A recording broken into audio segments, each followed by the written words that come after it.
Getting out of debt sounds simple. Pay it down, stay consistent, and eventually it's gone. That's how it's supposed to work.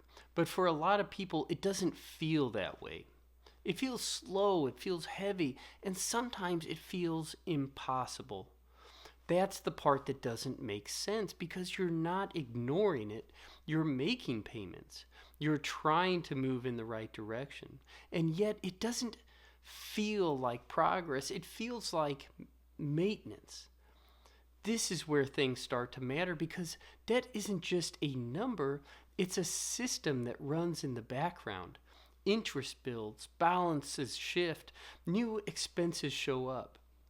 And all of that is happening at the same time. So even when you're doing something right, something else is pushing back. That's why it feels like you're not moving. Now, here's where it gets more real.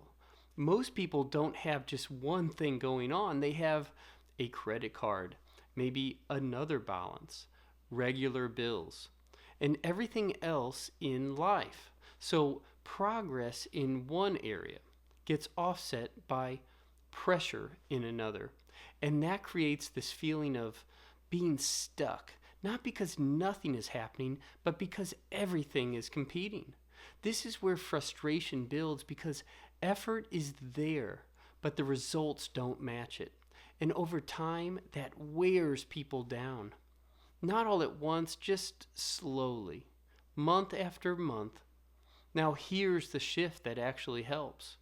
You stop expecting debt to disappear quickly and start seeing it as something that moves slowly. Because once you accept the speed, you stop measuring progress the wrong way. You stop looking for big drops and start noticing small movements. That shift matters because small movement is still movement, even if it doesn't feel satisfying, even if it doesn't feel fast. It's still change, and when you recognize that, you stop feeling like nothing is working. You start seeing that something actually is. Even if it's not dramatic, even if it's not exciting. It's real, and over time, real movement adds up.